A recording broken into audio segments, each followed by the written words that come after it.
Olá pessoal, tudo bem? Eu sou o professor Renato Falcão e hoje nós vamos começar a primeira aula do módulo 2 do nosso curso de artigo científico da escrita à publicação, que é um curso que usa aspectos teóricos da metodologia científica, da escrita científica e principalmente da prática da publicação de artigos científicos para ajudar os alunos que estão fazendo principalmente cursos de pós-graduação, tá? Então hoje, no nosso curso, nós começamos o módulo 2, que é momento e ferramentas para escrever um artigo. Então, durante esse módulo, a gente vai ter 4 aulas e vamos aprender a avaliar o nosso conjunto de dados e resultados e decidir se é o momento ou não de escrever o artigo, tá? Porque essa dúvida surge bastante, ou seja, quando eu publico meu artigo? No final do meu curso, no meio do meu curso, depois de ter bastante dados, né? Como é que se faz essa avaliação? E algumas ferramentas, né? Principalmente de análise de dados, né? Até comportamentais do pesquisador, de hábitos, para que vocês possam avaliar os seus dados e, juntamente com o orientador, decidir o momento da publicação, tá? Então, a aula de hoje é: tenho dados suficientes para um artigo? Então, você começou a trabalhar, começou a produzir dados, a fazer coletas, já fez algumas interpretações, já mostrou para o teu orientador, já fez umas tabelas, gráficos, já leu bastante, comparou com a literatura. E aí? É o momento ou não? Eu tenho dados suficientes? Então, durante essa aula, a gente vai tentar responder essa questão, tá? Principalmente ajudar vocês a analisar dentro da tua área, do teu trabalho específico, se é o momento ou não, tá bom? Então, primeira coisa que vocês têm que levar em conta, pessoal, é a responsabilidade com o texto científico. Então, existem diversos tipos de texto, tá? Por exemplo, os textos de ficção. Nesses textos, você não tem tanto compromisso com a realidade. Agora, o texto científico talvez seja o texto de maior compromisso com a realidade. Tá bom? E isso tem que despertar em vocês esse senso, certo? Do que vocês produzem vai servir de base para outros trabalhos. O que vocês produzem, as pessoas vão acreditar e vão usar os dados de vocês. Tá? Elas vão perder bastante tempo analisando. Então, antes da ansiedade de publicar teu primeiro artigo, teu segundo, ou o artigo de um determinado projeto, você tem que pensar primeiro nessa questão ética, da responsabilidade com o teu texto. Então não é qualquer coisa que eu vou soltar, certo? Que eu vou soltar para a comunidade, principalmente a comunidade científica, que é uma comunidade muito crítica. Vocês têm que pensar que vocês estão escrevendo artigos, né? Que a gente está focando aqui, né, nesse curso, artigos bem específicos de revistas especializadas, vocês estão escrevendo para cientistas, que são pessoas muito críticas. Então, se você for uma pessoa muito crítica com o teu texto, certo? A tua chance de publicação aumenta muito.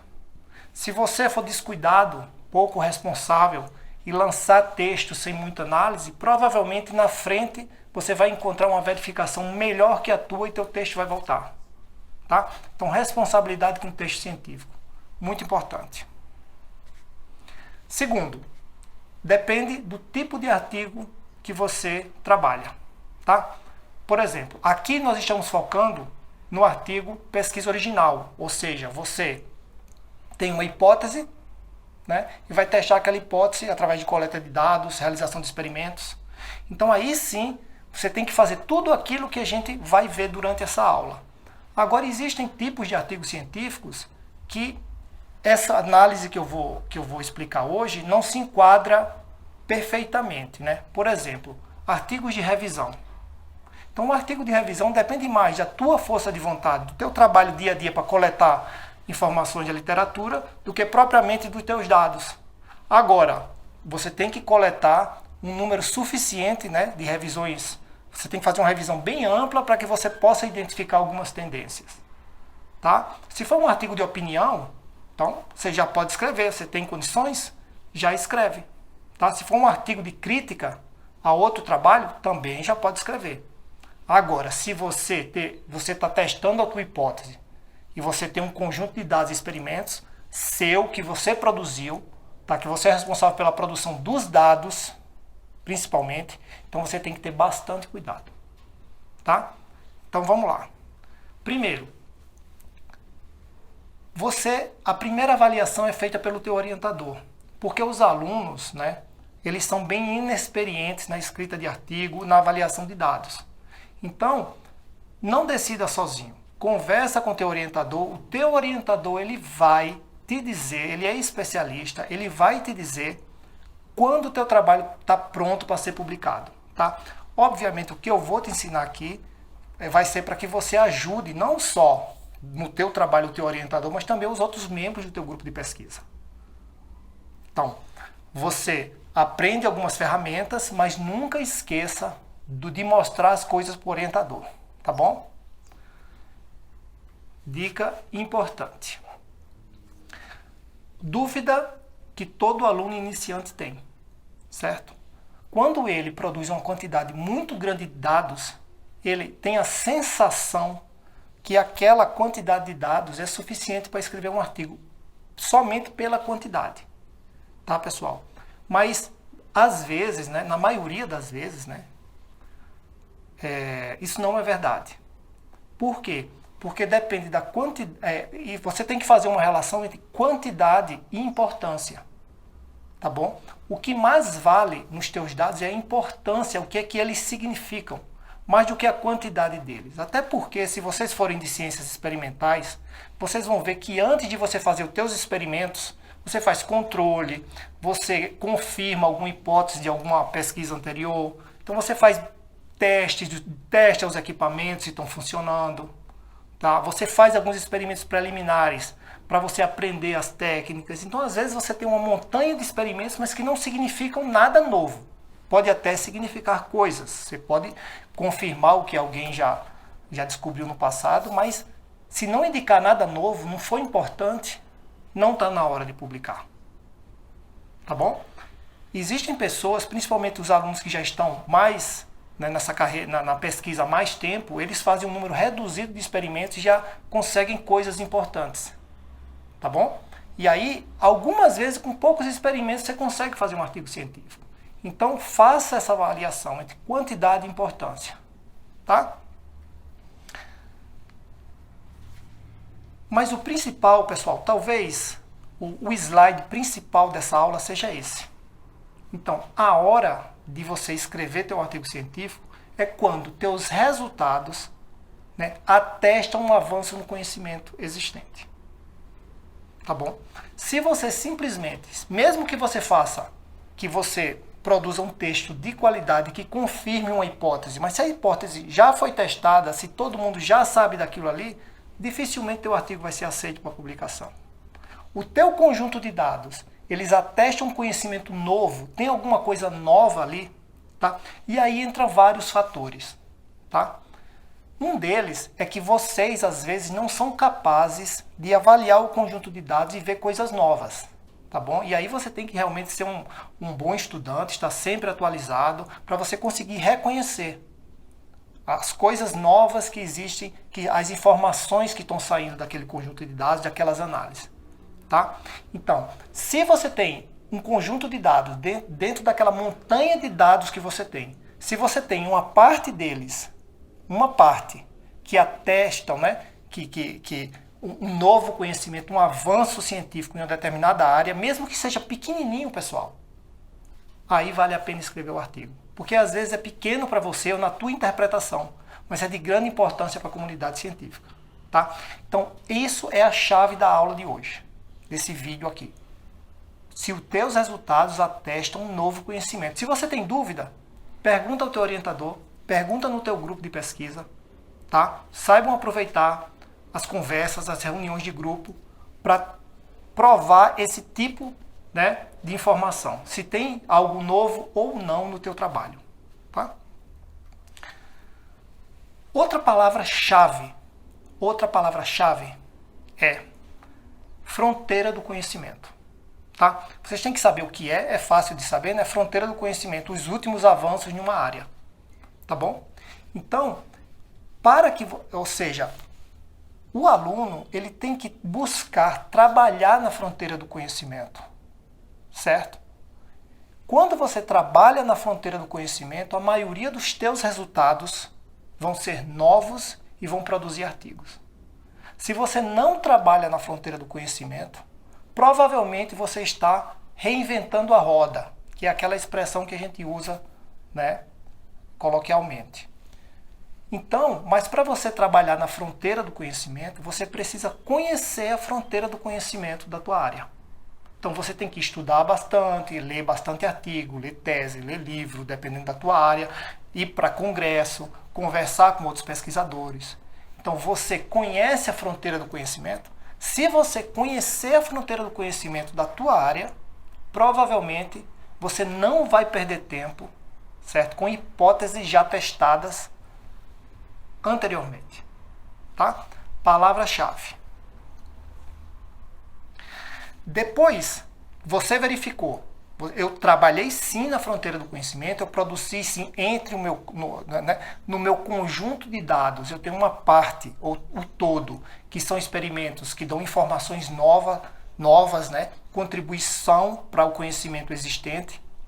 Cheguei nesse ponto, aí eu vou fazer outra avaliação, que é uma avaliação de verificação bem crítica do meu trabalho, tá?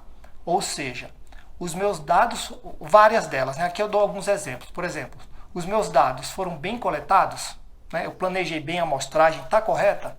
Porque às vezes, pessoal, você consegue comprovar uma hipótese usando uma metodologia, mas errou em algum ponto e então tua pesquisa vai por água abaixo. Então você faça essa avaliação. Meus dados foram bem coletados, eu fiz uma boa amostragem, é representativo? Meus dados foram bem tratados?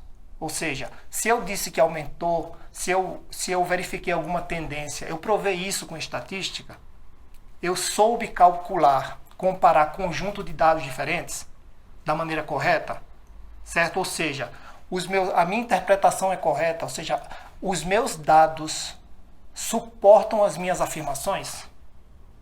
Isso realmente é verdade o que eu estou falando? Certo? Aí você faz essa verificação. Você verificou? Dá para outras pessoas verificarem, certo? Verificação obrigatória do teu orientador, tá? Nunca escreva um trabalho e mande para publicação sem teu orientador ver, tá? Isso é um erro assim imperdoável, tá bom? Então, quanto mais pessoas verificarem antes de você mandar teu artigo, menos verificação ele vai ter depois, menos críticas, porque você já resolveu as críticas antes. Tá bom? Então, trabalhei na fronteira, produzi coisa nova, produzi. Vou verificar o que eu vou afirmar. Por quê? Porque eu tenho responsabilidade com o texto científico. Tá bom? Outra coisa, pessoal, importantíssima também. Verifiquei, coletei bem, interpretei, certo? Fizemos uma experimentação, uma coleta de dados, uma análise corretíssima. Faço uma última. Eu utilizei a metodologia adequada. Porque as metodologias mudam. Às vezes, em uma determinada área, para que você afirme alguma coisa, você tem que usar mais de uma metodologia. Tá? Existem áreas que as metodologias mudam com o tempo. Então, às vezes, você testou a tua hipótese, chegou a afirmações, mas a tua metodologia está fraca. Ela poderia até ser correta há 20, 30 anos atrás, mas hoje em dia a tua área já não aceita essa metodologia. Tá? Então, faça essa verificação, e a gente faz essa verificação conversando no grupo, vendo outros artigos científicos. Então, minha metodologia está adequada? Ótimo. Então, na verificação por pares na revista, vai ser muito mais fácil. Básico também, pessoal. Conselho. Comparação com a literatura da área. Eu não leio o artigo, eu fiz, meu orientador me falou que essa pesquisa que eu estou falando é maravilhosa. Todo mundo diz que é ótima. Tá, você leu o artigo da área? Quem é que está trabalhando naquilo ali? Publicaram coisas controversas à sua? A sua opinião é diferente dos demais? É na mesma linha? Você precisa saber disso.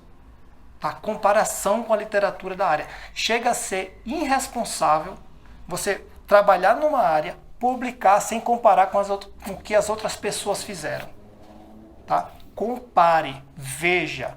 E aí você vai se surpreender, ou ficar feliz ou triste, tá? Com a comparação que você fizer com as demais áreas. Mas vai te dar aquela sensação de que você fez o correto, certo? Eu vou afirmar, tá na mesma linha, não tá? Se é uma coisa super nova, ótimo. Se você tá questionando super grupo de pesquisa, tem calma. Você pode estar certo, certo? Mas faz uma segunda verificação, tá bom? Uma vez que você fez tudo isso, pessoal, aí a responsabilidade é publicar, tá?